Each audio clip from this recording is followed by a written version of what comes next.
เมื่อวานเห็นป้าชมบอกว่าแกงแบบนี้ก็ดีนะเพราะว่ามันกินแบบเป็นใบได้อะไรไม่รู้แกก็พูดใบตามในคลิปแกนั่นแหละนะแต่ของป้าที่บ้านมันจะเป็นเยอะๆแกงขี้เหล็กชนกันไม่คือป้าที่บ้านเอาแต่ยอดอ่อนๆไงของป้าเอาใบแก่ด้วยไงสวยไปลวกก่อนลวกก่อนแล้วก็เอาไปแช่น้ำเย็นเหมือนเราลวกผักเราไปนอกน้ำเย็นนะแล้วทีนี้เอาไปต้มใหม่มันก็ไม่เละไงแล้วก็ไม่เละแล้วก็ไม่ขมพ่อหรอไม่ขมนะค่อยต้มไม่ได้หึงได้ค่อยเอาไปขึ้นบ้านค่อยก็ต้มไฟอ่อนๆนิดเดียวบอกแล้วก็เทน้ำออกแล้วก็เอามาแช่น้ำเย็นไว้เหมือนเดิมเนี่ยเมื่อวานป้ากินแกงเนี่ยแล้วมันก็จืดบอกโอ้สูตรลับกระดางถ้าเราต้มไปนานๆผักมันจะข้าวเหนียวก็ได้แต่ประดางผักมันจะเปื่อยค่อยหุงข้าวเดี๋ยวเมื่อคืนบางคนเขาขนาดไม่นี่ยังสับให้มันสับให้ละเอียดต้องสับอันนี้คือมันจะเป็นต่อนอยู่เหมือนเดิมเลยสิแล้วมีผักชะอมด้วยแต่ว่าสูตรแต่ละสูตรนะคะก็อร่อยนะคะอันนี้ก็อร่อยเข้มข้นเพราะว่าเขามีกะทิค่ะ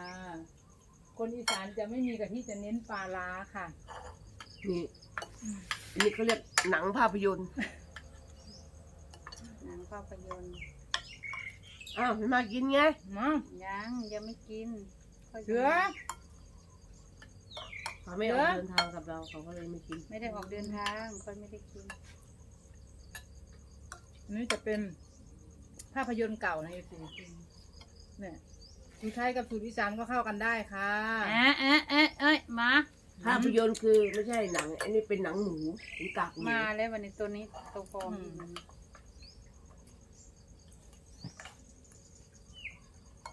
เขาเรียกว่าเหมือนแกงบอลก็จะเป็นแบบนี้ค่ะแกงบอลเราต้องใส่ข้าวเบื่อข้าวเหนียวมันจะได้เหนียวหนึบก็อร่อยเลยสิอร่อยแบบขมๆลมๆอร่อยแกงกับกะทิมันอร่อยไม่ว่าปลาดามีต้มหึงแล้วมันจืดนะพอได้จะทำเห็นนั่นเลยจืดอย่างนั้นก็เหมือนกันไงเราต้มสุกแล้วเอามาแช่น้ำเย็นไว้มันก็จืดยากบ่ต้มไม่เท่ามันสุกก็ได้บ่ต้มพอแล้วก็ยากไม่ต้มให้มันสุกถ้ามันไม่สุกมันต้มให้มันสุกเลยแต่ไม่หึงเขาก็ลวกไว้แค่5 นาที 10 นาทีเนาะไปที่บ้านแล้วก็มาแช่น้ำเย็นแล้วก็เอาไปต้มใหม่ที่บ้านมันก็ไม่เปลืองแก๊สเนาะมันไม่ต้องเร่งไฟคือเราเร่งตอนให้มันเดือดแล้วเราก็หลีไฟเลยนะย่าเหมือนกับเราตุ๋นอะไรนี่แหละไฟอ่อนๆแล้วก็มันจะไม่ได้เปลืองแก๊สมันไม่ได้เปลืองแก๊สถ้าเราเร่งแก๊สตลอดมันเปลืองแก๊สถ้าเราต้มหึงๆแล้วเอามาเย็นน้ำคือฟืนนะโอ้ยเบิดแก๊สแล้วคือเดี๋ยวก็เฮาต้มแล้วมาเย็นน้ำนะสมัยเฮาอีกนะผักที่เล็กนะ3 น้ำผู้ใดยังได้ใดๆน่ะเนาะแต่ว่าอันนี้เราไม่ได้แกงตอนนั้นเดี๋ยวเราแช่ไว้ทั้งคืนแช่ไว้อีกเนาะนั่นแหละเคล็ดลับถ้าเราจะแกงขี้เหล็กพรุ่งนี้เราก็ต้องต้มไว้วันนี้แล้วก็แช่น้ำเย็นไว้สร้างหน้าปก16:9มีภาพจริงจากภาพสวยงามสว่างชัดเจนคืออีสานก็อร่อยแบบนัวทีนี้กินแกงขี้เหล็กนั่งก็หลับเวลาบอกเลิกกินแกงขี้เหล็กก็หลับเสียพอเมื่อคืนนี้หลับนะให้กำลังจนได้ยินก่อนตี 5ป้าให้บ้านไปดูไลฟ์สดนะมันเป็นปั่นคลิปหรือว่าไลฟ์สดจริงเนาะนั่งฟังหลับอยู่ตื่นก็ตื่น5 นาทีก็ถึงสวั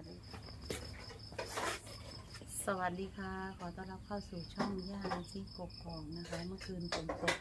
วันนี้เราจะเคลียร์ครัวกลางกับคู่หูนะคะ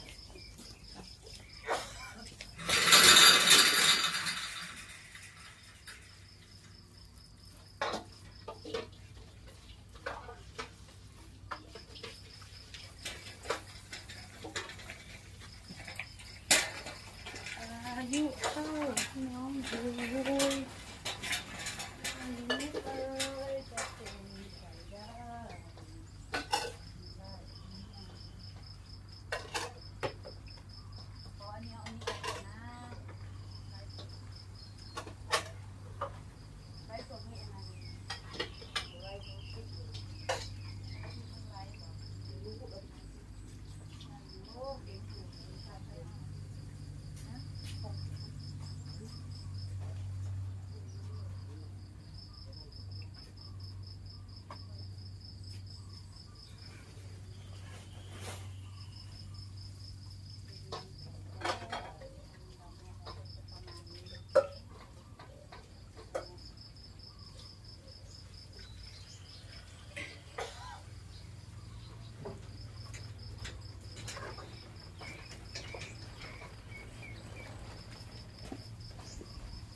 ยังไม่ได้นึ่งยังไม่ใส่ข้าวนะใส่ข้าวก่อนใส่ข้าวก่อน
ไปแต่เช้านี่เลยใช่ไหม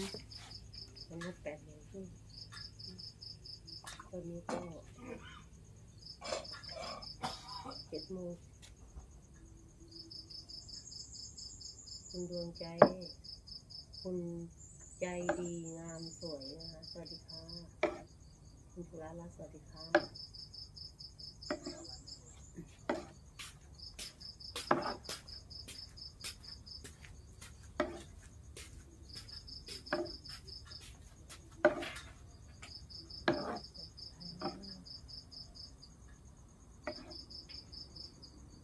เป็นกำลังใจให้นะคะ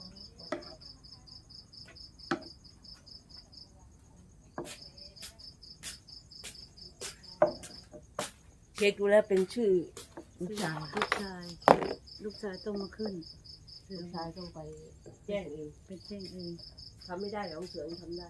ของเสือมันเป็นชื่อเสือของค่อยเป็นชื่อลูกของขยะมีอยู่นี่ยังอยู่นายังอยู่นั่นน่ะพี่แอนไปสกลไหมไปย่าบอกแล้วย่าบอกว่าไปเลยว่าไป8:30ฮะ8:30อ๋อเด็กโอ้งั้นรีบไปที่นี่ก่อนรีบไป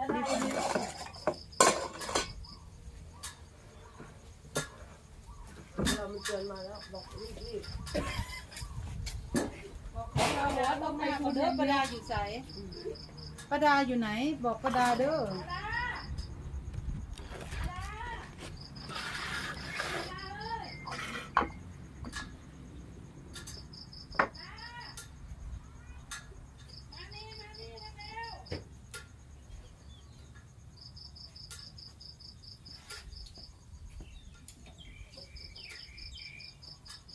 เราเลยจะ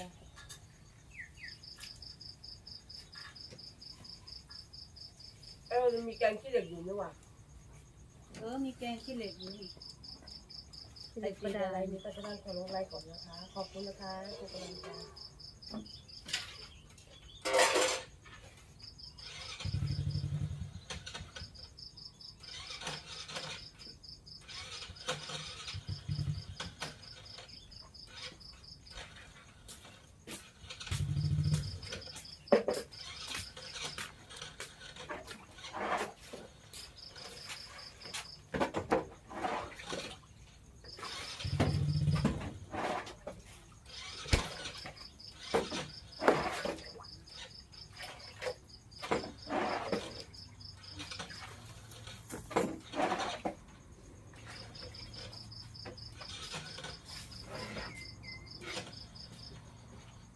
ต